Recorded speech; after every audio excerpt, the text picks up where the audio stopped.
Hola, ¿cómo estás?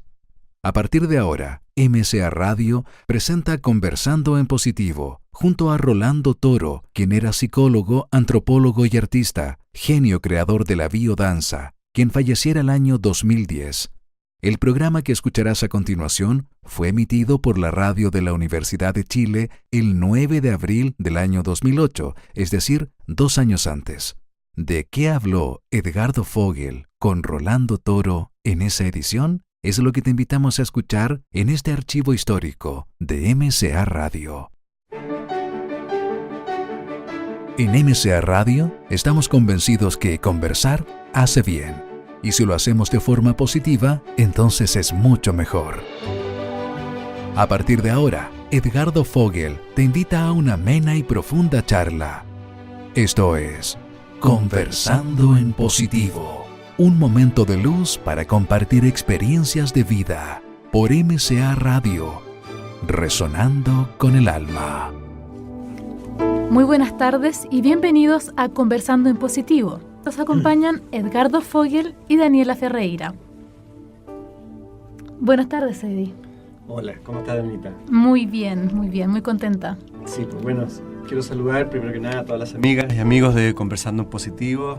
Quiero agradecer a todos nuevamente por la excelente acogida que ha tenido el programa, por los mails que nos han llegado, por los mensajes, por las redes que ya se están generando. La verdad que está creciendo esta comunidad de positivos día a día. Así es, También, nos han animado muchísimo. Sí, y bueno, más que hablar, yo creo que tú tienes que presentar hoy día un invitado espectacular que tenemos aquí en el estudio y que viene llegando. Les tenemos como todas las semanas un interesante tema. Bueno, les presento de inmediato al invitado de hoy, don Rolando Toro, creador del Sistema Mundial Biodanza. Y buenas tardes. Buenas tardes. ¿Cómo está? Bien, gracias. Estamos encantados de tenerlo acá. Es todo un honor para nosotros. Yo estoy entusiasmado con la propuesta de ustedes. En un mundo un poco depresivo, pensar en positivo es una terapia. Esa es la idea, querer cortar con los esquemas, estos esquemas tradicionales que nos están poco a poco matando, digámoslo. Pero bueno, don Rolando, sí. Voy a presentarlo ahora para que nuestros auditores lo conozcan, para quienes no lo conocen. Don Rolando Mario Toro Araneda nació en Concepción. Se formó como profesor de enseñanza básica en la Escuela Normal José Abelardo Núñez. En 1964 egresó de la Escuela de Psicología del Instituto Pedagógico de la Universidad de Chile. Ha estado a cargo de la Cátedra de Psicología del Arte y de la Expresión en el Instituto de Estética de la Universidad Católica. Es además antropólogo y como docente del Centro de Antropología Médica en la Escuela de Medicina de la Universidad de Chile, realizó investigaciones sobre la expresión del inconsciente y sobre los estados de expansión de la conciencia.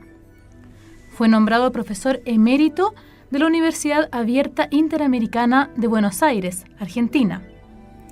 Entre 1968 y 1973 inició sus experiencias con biodanza, llamada en sus inicios psicodanza. Aplicó este sistema en el Hospital Psiquiátrico de Santiago y en el Instituto de Estética de la Universidad Católica de Chile. Ha vivido en Chile, Argentina, Brasil e Italia. Hoy reside en Chile, desde donde continúa difundiendo su trabajo como presidente de la International Biocentric Foundation, entidad que coordina el sistema biodanza en el mundo, hoy presente en Europa, América, África y Asia. Rolando Toro es además poeta y pintor. Ha publicado varios libros de poesía y de psicoterapia. Buenas tardes, Rolando. Buenas tardes. Bienvenido. Gracias. Sus inicios como profesor, don Rolando. Cuéntenos, ¿cómo fue eso? ¿Cómo era la enseñanza Fue antes? Una experiencia maravillosa, conectarse con los niños en su espontaneidad y en sus posibilidades creativas. Realmente me dio una dimensión de lo que es el ser humano trabajando con niños, que después, cuando adultos, nos echamos a perder. Pero al principio, cuando los niños están, por decirlo así, en su pureza, esperanzados, en la vida, cuando están con buen humor, dispuestos a los juegos, que tienen una visión lúdica del mundo, ¿no? Entonces, es una buena compañía, la compañía de los niños. ¿Y ha cambiado mucho la educación de antes, de ahora? No, no ha cambiado nada. Nada. La educación, con todos los méritos que tiene, no quiero descalificarla, pero está absolutamente equivocada en sus fines, en sus finalidades. ¿Cuál es la finalidad de educación? En realidad, grandes pensadores han propuesto fines para la educación, pero todos esos fines son externos. Preparar al niño para los grandes desafíos del tercer milenio. Puras palabras altisonantes. Demasiado grandes para un niño. Sí, no, y está bien que los niños tienen que estar preparados para un mundo muy difícil, ¿no? Para vencer dificultades muy grandes. Y estas dificultades no son innatas de lo humano. Estas dificultades son debido a una patología de la cultura misma. Entonces, la educación, por ejemplo, se esfuerza en lo cognitivo y en lo racional. Se le enseña al niño las tablas de multiplicar, que las memorice, pero no se les enseña a pensar en matemática. Un niño, ya cuando está más crecido, no tiene concepción de muchos conceptos que tienen relación ya con la existencia, como ser la nada, el infinito, el cero. Pensar el cero es muy difícil. Claro. Fíjese que ni los griegos ni los romanos tenían el cero en sus matemáticas. Los árabes fueron los que... Don Rolando, disculpe que lo interrumpa, pero vamos a volver a esto, que en el fondo que estamos en una sociedad súper informática, ¿sí? Sí. Los chicos tienen mucha información, pero quisiera saber un poco de usted. ¿Cómo era usted cuando niño chico? Desde chico como que tenía tantas inquietudes, observaba. Sí, era mal alumno y transgresor. Yeah. Qué simpático. Y me llamaban a mi madre para decirle: este niño no tiene remedio, nunca va a hacer nada. Y realmente yo no trato de ser alguien especial, ¿no? Pero la verdad es que lo que yo aprendía en el liceo no me servía para vivir. Y lo primero que tiene que aprender un niño en cualquier colegio, en cualquier sistema de educación, es aprender a vivir. Exactamente. Porque no sabemos vivir. Y yo siempre he buscado un mundo donde haya seguridad, respeto por las personas, ternura. Siempre he buscado un mundo donde se pueda amar y ser amado. Un mundo en que la persona tenga la posibilidad de renacer frecuentemente. Bueno. Aprender a vivir. Aprender a vivir en suma. Y finalmente yo encontré ese mundo.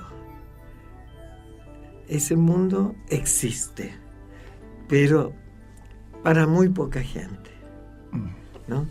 Porque todos están alienados en la voracidad del poder, del dinero, de superar la miseria económica, pero la miseria afectiva es gravísima también, no solo la miseria económica.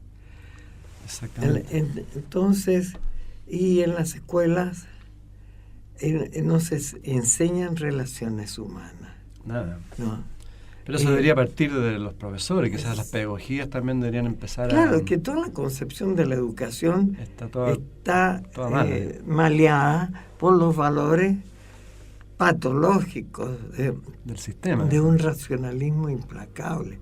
Tú ves que el racionalismo, la inteligencia brillante, frecuentemente no está conectada con la ética. Uh-huh. Los más grandes sabios del mundo traicionaron la vida y crearon la bomba atómica, y en un instante mataron miles y miles de personas, niños, familias enteras.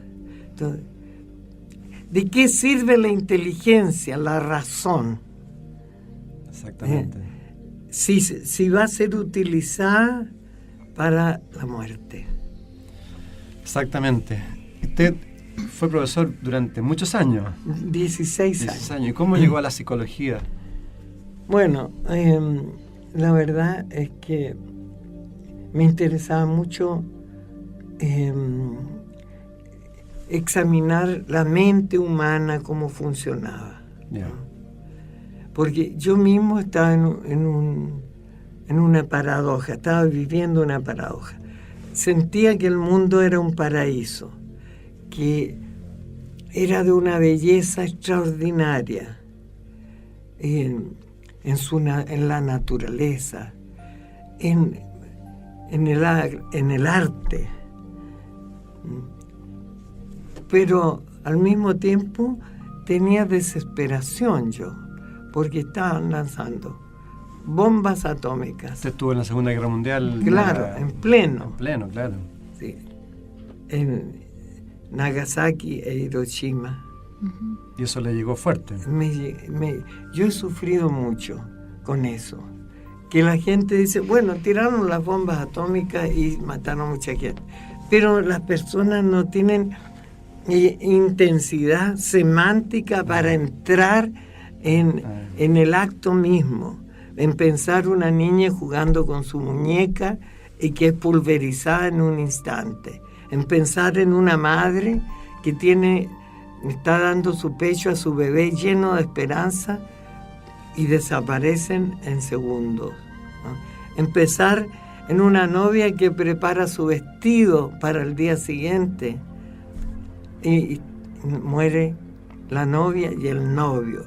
Es decir, pensar en los infinitos dolores, en la imposibilidad de vivir la vida con plenitud, con amor. Y esto debido a guerras estúpidas. La guerra es siempre una enfermedad mental. Entonces, yo no quisiera ensombrecer un poco el programa. ¿Y cómo llegó después? Después llegó a la antropología también. Sí. ¿Y por qué razón? Bueno, la antropología es el estudio del hombre. Correcto. Y la nueva antropología ya no puede ser simplemente estudios de conjuntos raciales o cosas así. Tiene que estar relacionada con la biología, con la política, con la economía, con las artes, ¿no? La nueva antropología entró en la complejidad. La teoría de la complejidad explica por qué un conocimiento no tiene consistencia si no está relacionado con la totalidad. Correcto. Por esa razón ahí integró todo ya. Entonces, claro, pero principalmente yo no soy un antropólogo activo, cultural, soy un antropólogo médico, o sea, estudio la relación entre el médico y el paciente, entre la enfermedad y los modos de sentirse enfermo. Es decir, una exploración antropológica de la medicina en su funcionamiento cotidiano, ¿no? ¿Qué espera el enfermo del médico cuando lo va a consultar? ¿Qué dice el médico de su enfermedad? ¿Qué le receta? ¿Se toman los remedios después? ¿No? ¿Cuál fue el efecto de los remedios? ¿Tenía dinero para comprar los remedios? Etcétera. Toda esa novela dramática que existe en los procesos de curación. Ahí hay otro tema interesante, que un poco lo que usted hablaba de la educación es con la medicina, que también ha ido cambiando, y hoy día ya la medicina también está incorporada casi en el sistema, prácticamente no prevé nada. No, la medicina en este momento es para los ricos.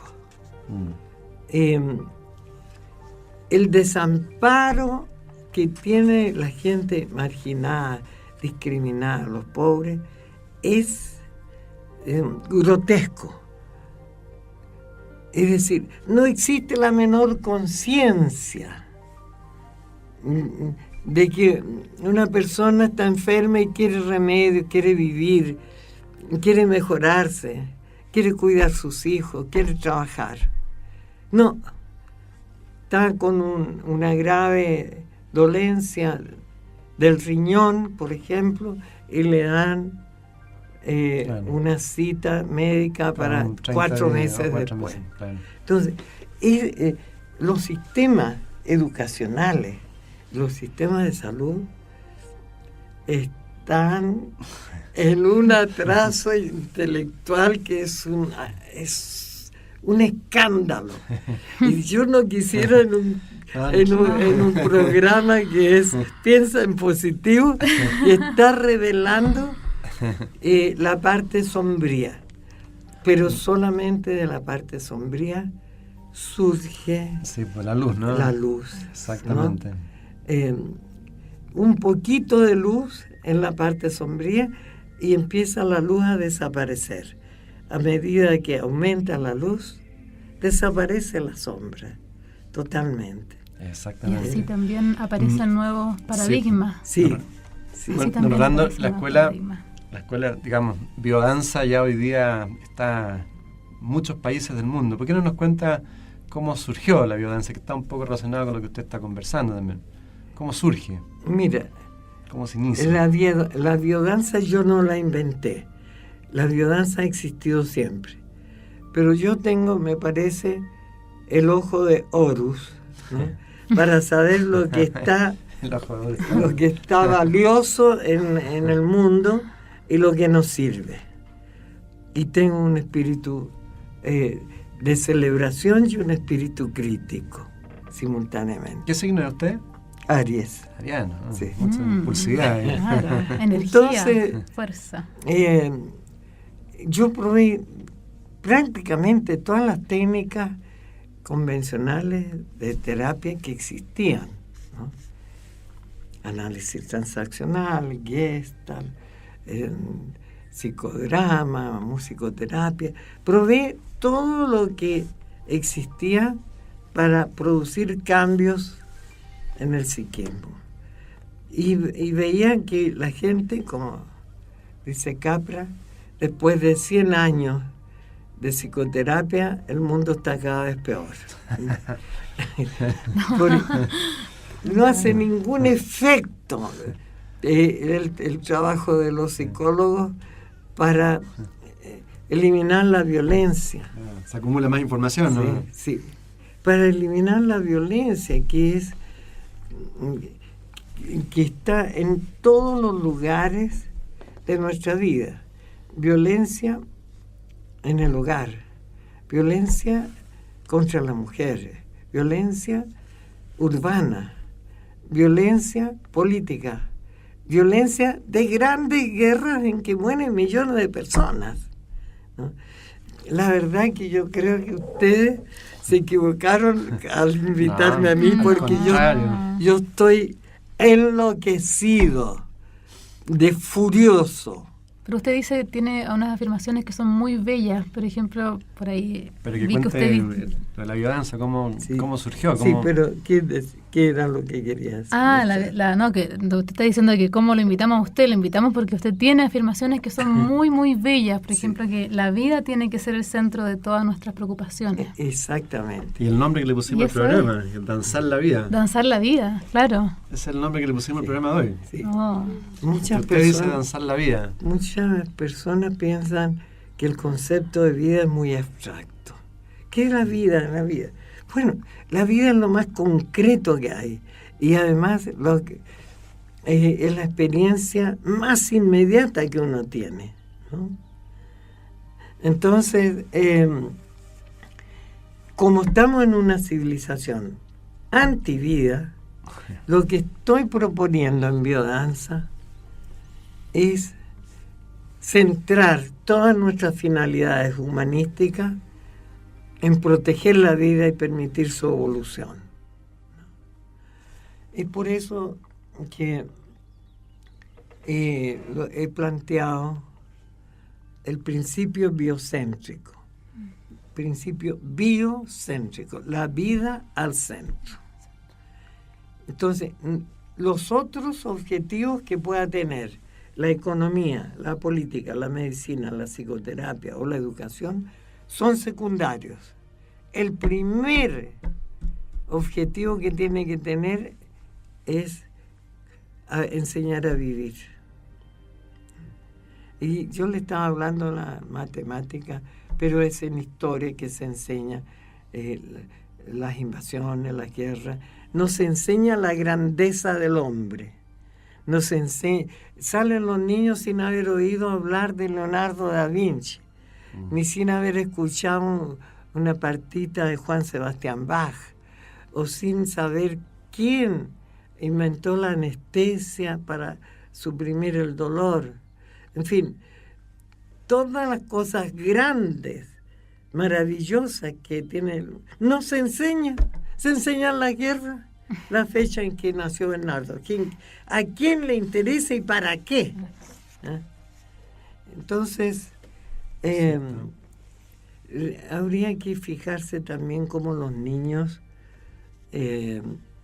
juegan en el recreo y cómo hay un matonaje en que los fuertes hostilizan a los débiles. Algunos niños vuelven de la escuela llorando. El bullying. Sí. Usted habla un poco de una civilización a la deriva. Sí. Yo hallo que nuestra civilización está a la deriva, pero hay grupos maravillosos.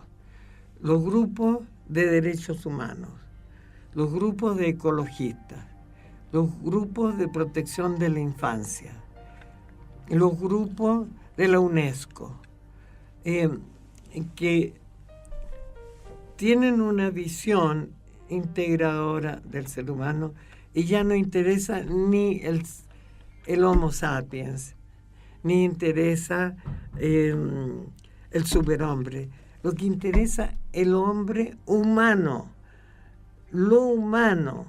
Y lo humano es el goce de vivir, el amor, la ternura, ¿no? El respeto por los demás. Entonces, ¿Y la conciencia, qué relación tiene ahí? Bueno, en realidad la conciencia, nosotros somos en gran parte inconscientes, ¿no?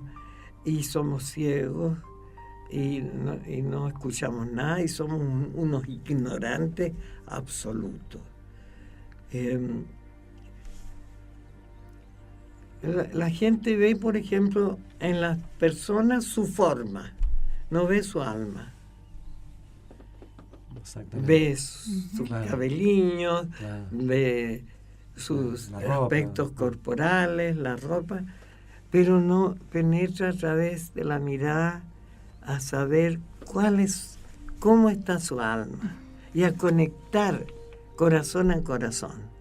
Entonces, es esto lo que a mí más me preocupa. Quiero leer algo suyo, porque Bueno. justamente lo que usted decía. Usted dice, el lenguaje y la mirada viene de regiones muy profundas del ser y posee las características del misterio, de la aceptación, del miedo, de la furia. Si somos sensibles a la mirada del otro, podemos entrar en empatía o quedarnos fuera, recluidos en nuestra soledad. Cuando podemos ver a otro, comenzamos a amarlo. Podemos cerrar los ojos para protegernos o bien para sentir con intensidad el momento, pero también para encender una imagen querida. Sí, es así. Nos vemos porque vemos exterioridades. No escuchamos porque estamos pensando en nuestro propio interés y mensaje. No conectamos, no tenemos un vínculo energético entre nosotros los humanos. No tenemos ese instinto de manada, ¿no? Porque somos refinadísimos, somos educados, aristócratas e hipócritas y sinvergüenzas y ladrones. Exactamente, es una máscara, ¿no? Sí. Entonces eso es lo que sucede.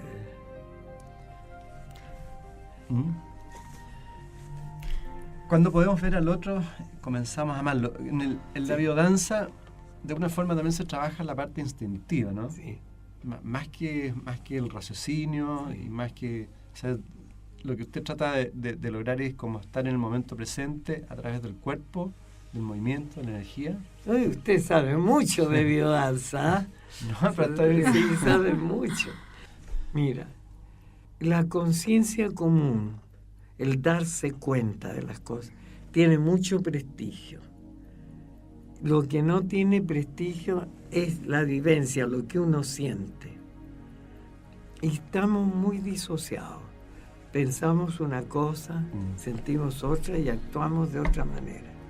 Entonces, la biodanza primero hace ejercicios para integrarte.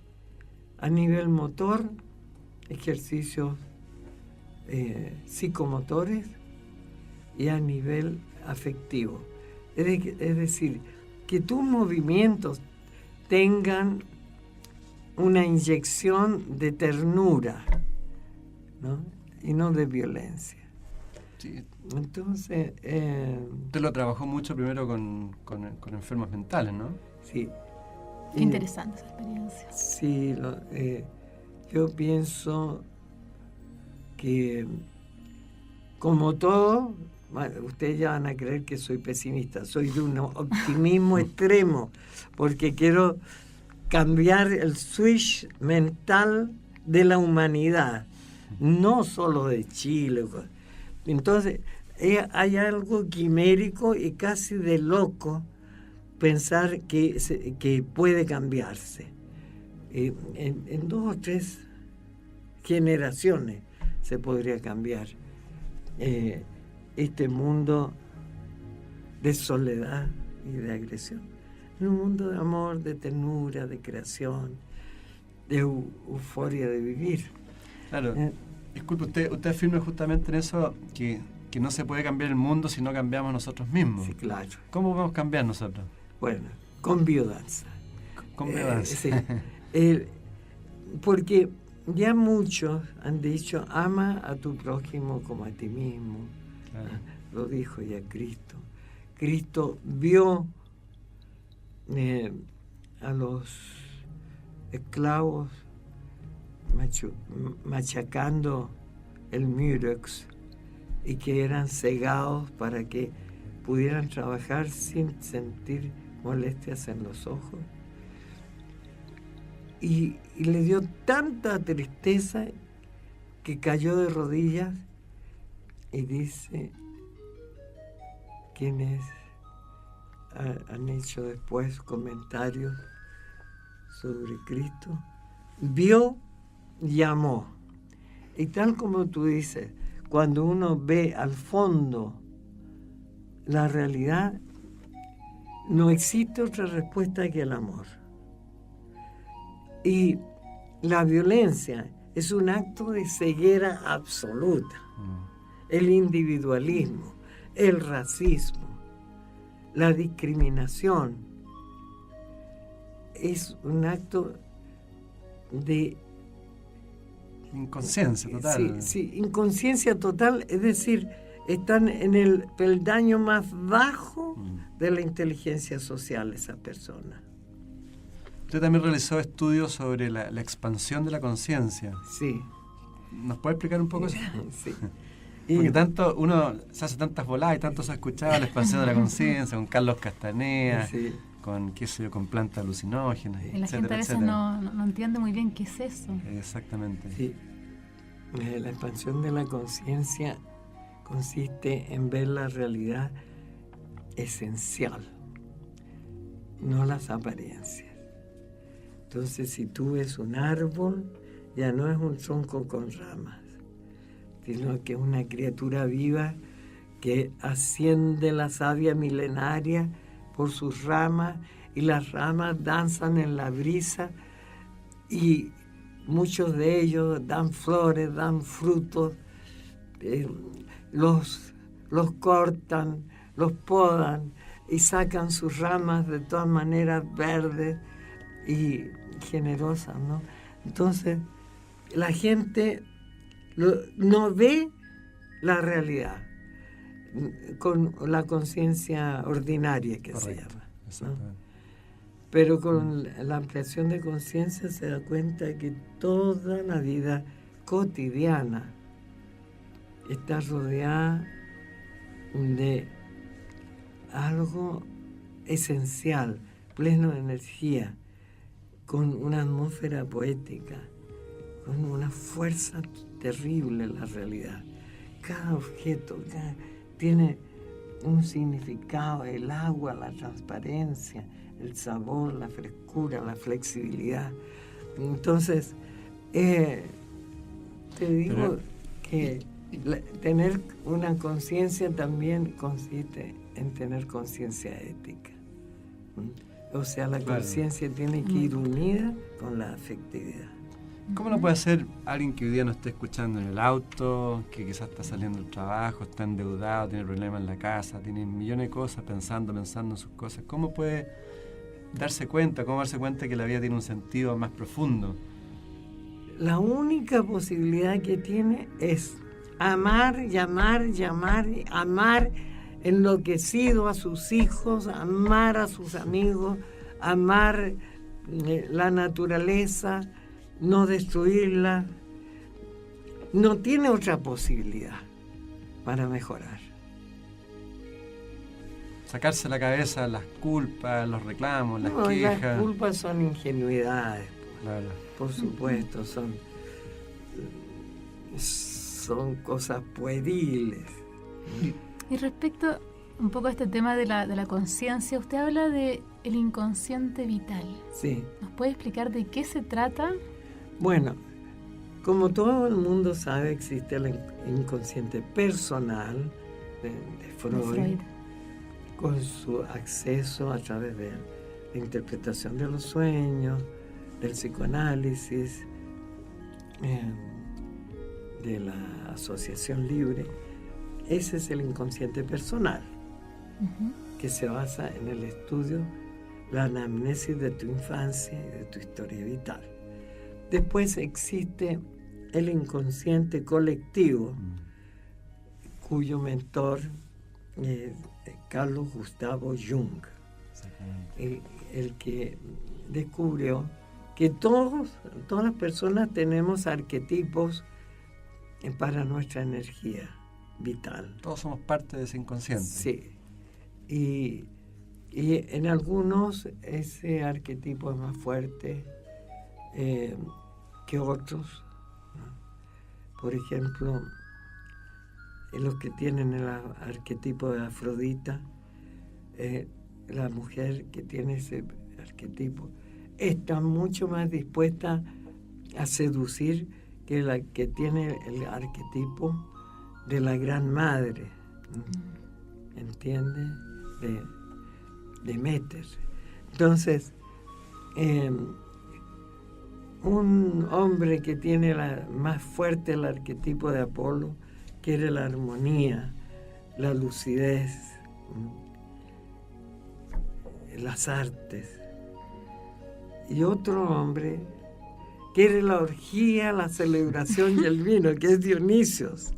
¿Entiendes? Entonces, bueno, Jung descubrió el sentido de los arquetipos y estudiando los arquetipos de sus pacientes pudo conocer su comportamiento. Entonces, pero los dos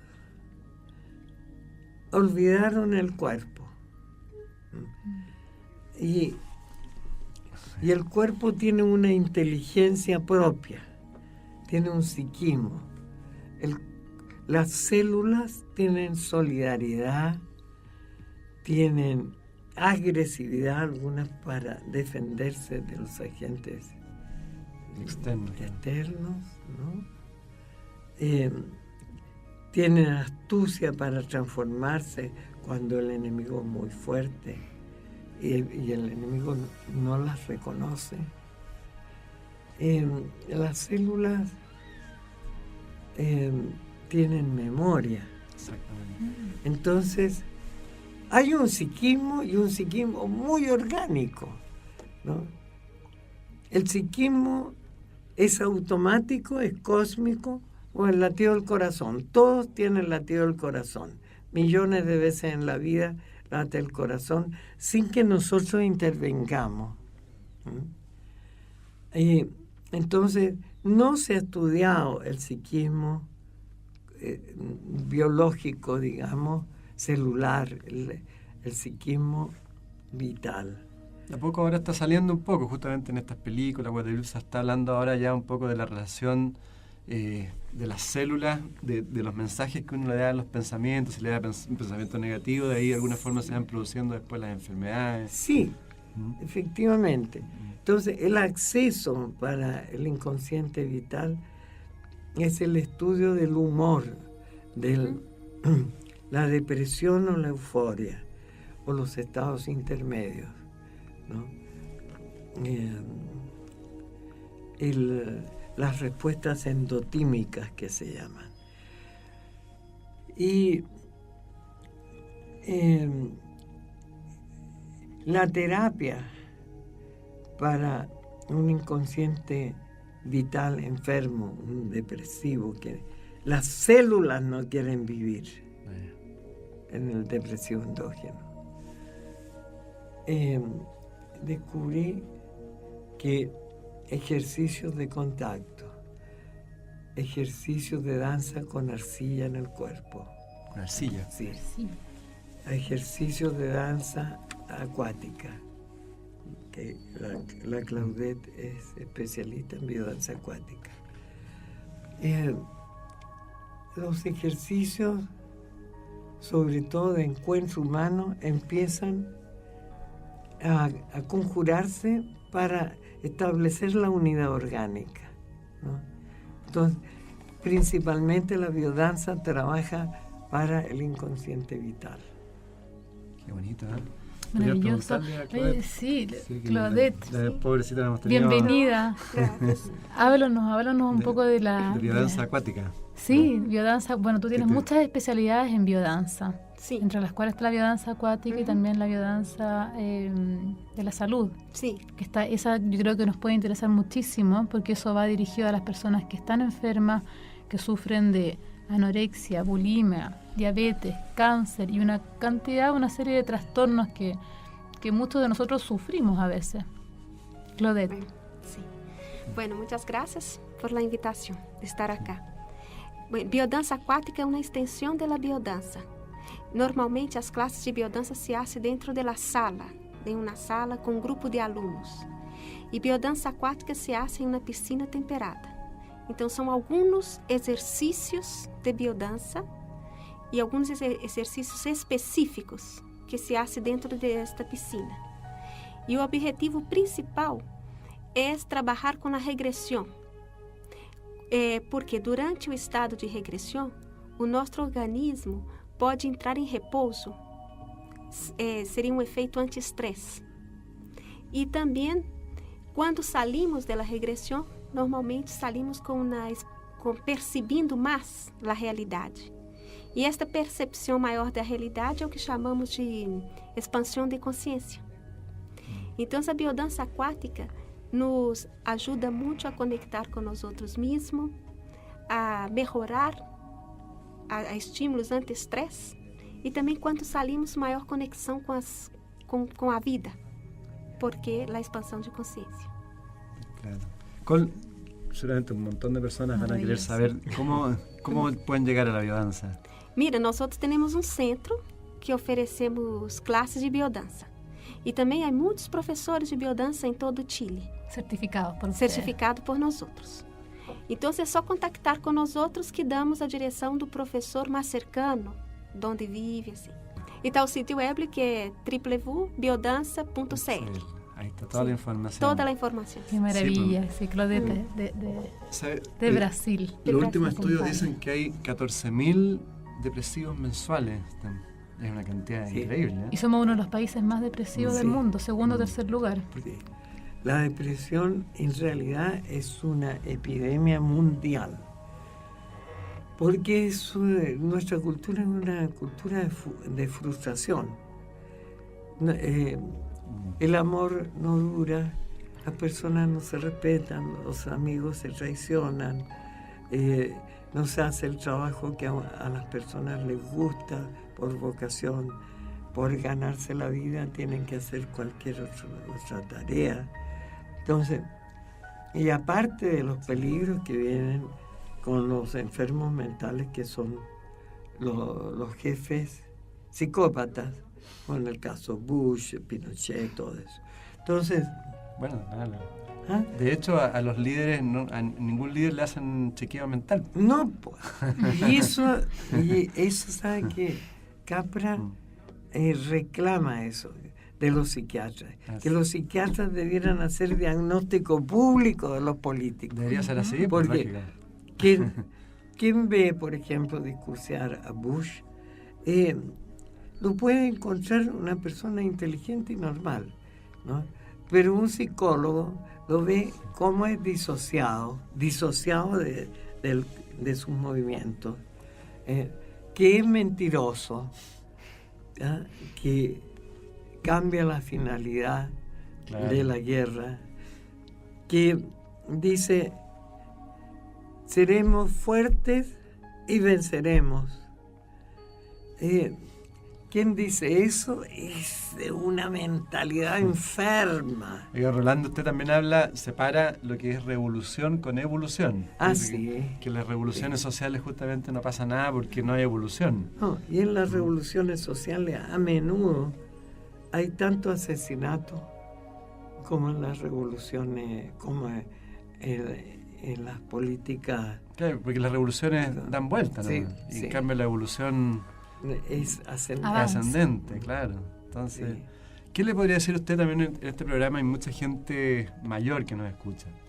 A nosotros la verdad que es un orgullo tenerlo, cómo se ve, súper vital, la palabra de usted. ¿Qué le puede recomendar a gente que hoy día de repente con 50, 60 años y dicen, no, yo no tengo nada más que hacer, no tengo esperanza, se sienten viejos? Bueno, en parte es también un defecto de la cultura que discrimina a los viejos. Y los viejos llegan a creer ese cuento. Llegan a creer que ya están outside. Llegan a creer que ya son incapaces. Pero resulta que no es así. Científicamente se sabe que no es así.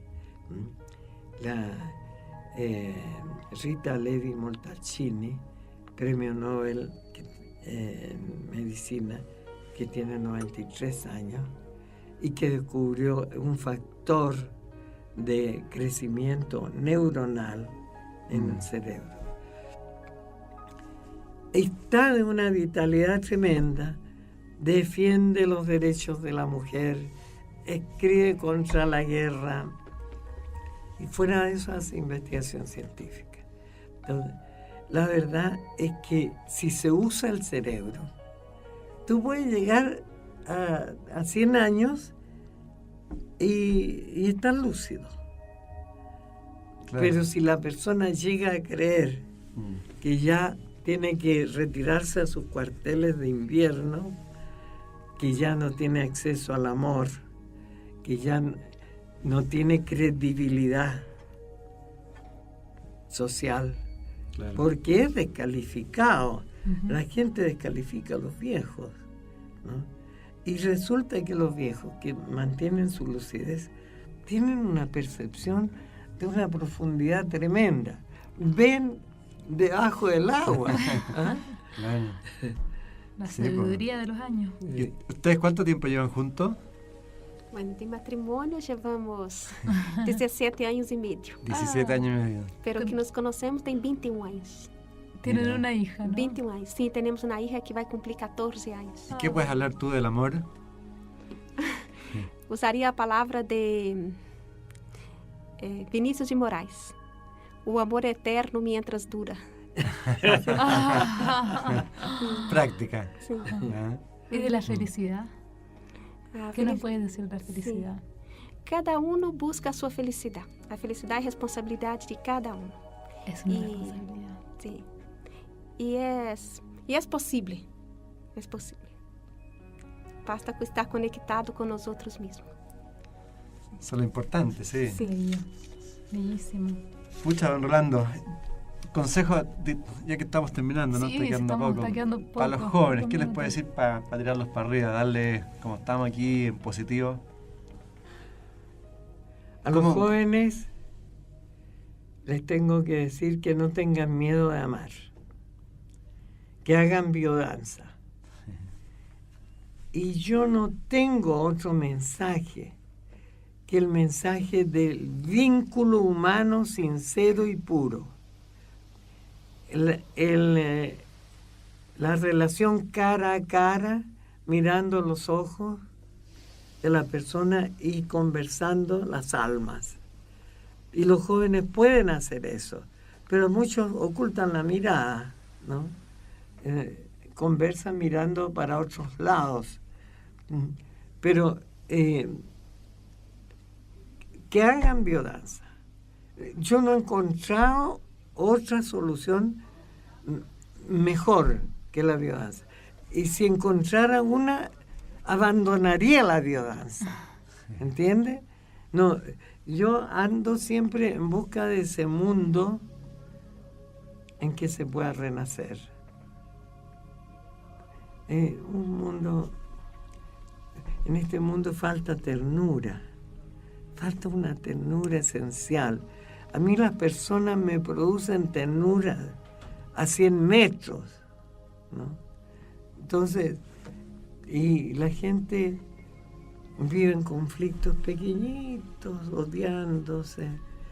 Es una vergüenza. Nos ahogamos en vasos de agua.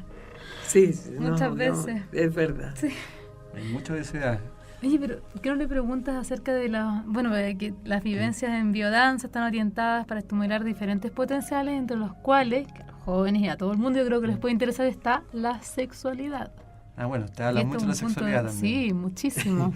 Yo hablo mucho de las 5 líneas de potencial, que son la vitalidad o salud, la sexualidad o placer, la creatividad o innovación, la afectividad o amor, y la trascendencia, identificación. Son los 5 aspectos que uno tiene que trabajar. Hay que trabajar. Y hay ejercicios para cada uno de esos aspectos y músicas especiales que estimulan la vivencia.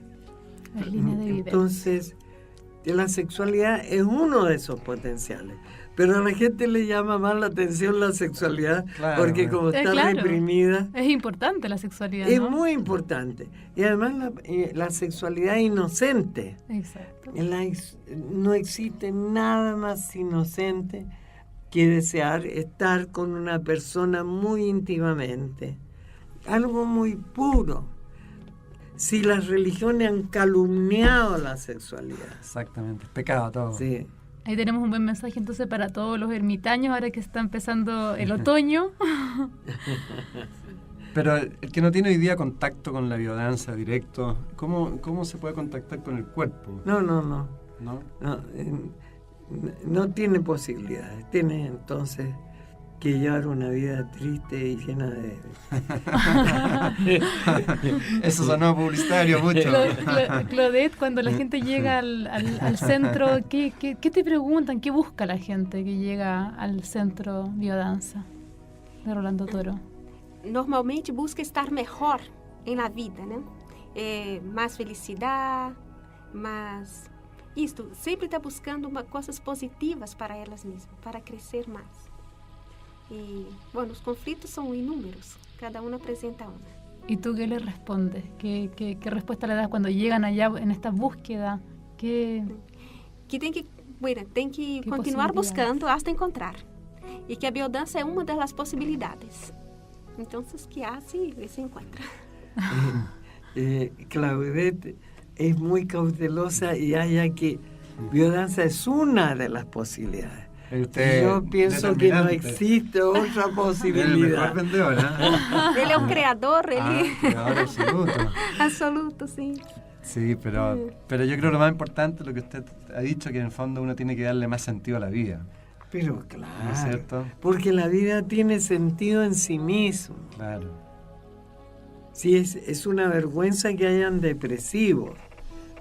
Bastaría mirar una florcita en medio del pasto y que desaparezca la depresión, porque está llena de sentido, la vida en sí misma. Exactamente. Tomar un poquito más distancia de los problemas, de las situaciones. Los problemas generalmente son inventados, son problemas pueriles. Y cuando hay problemas serios que no tienen solución simplemente. Exactamente. Por ejemplo, la pérdida de un ser querido. Para terminar, ¿qué le podrías decir un mensaje positivo a las mujeres? Claudette. A nuestra comunidad de mujeres positivas. Sim. Que compromisso, que é difícil, porque é um momento que as mulheres estão se posicionando mais na vida, não? E aqui em Chile temos muitos exemplos com a presidenta. Muchas otras mujeres. Sí, que não sei dizer tantas coisas bonitas poderia dizer, pero que estejam com elas mesmas, que estejam unidas, que seja solidária entre as mulheres. A solidariedade feminina é o que nós outros mais necessitamos. Es un lindo mensaje. Yo creo que la mujer debe asumir sus tesoros, la belleza que tiene, la poesía que tiene la mujer. Tiene que asumir su propio valor y no dejarse descalificar por un marido agresivo o por un jefe estúpido, ¿no? Ya, pues pucha, se nos pasó el tiempo volando. Sí, volando nuevamente. Rolando, de verdad le agradecemos cualquier cantidad. También mucho éxito en todo. Nos alcanzó a preguntar cuáles eran sus proyecciones para futuro. Me imagino que debe tener millones de más. Le agradezco mucho la invitación. Bueno, Y la gente, la invito a danzar su vida. Bueno, entonces como mensaje positivo, que le demos más sentido a la vida y seamos más felices y dancemos. Preocupémonos No de hay la que vida. darle nosotros sentido a la vida, sino que descubrir el sentido que la vida tiene, ¿no? Muy bien. Bueno, agradecemos a Rolando Toro y a Claudette Santana por acompañarnos el día de hoy. Gracias, Eddie, también. Ok, gracias a A todos. Nino en el audio y a Exhibits. Muchas gracias. Gracias a ustedes. De esta forma terminaba el programa emitido por la radio de la Universidad de Chile el 9 de abril del año 2008, junto a Edgardo Fogel y Rolando Toro, psicólogo, antropólogo y artista, genio creador de la biodanza, quien falleciera en el año 2010. MCA Radio.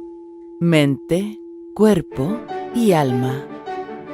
En MCA Radio estamos convencidos que conversar hace bien. Y si lo hacemos de forma positiva, entonces es mucho mejor.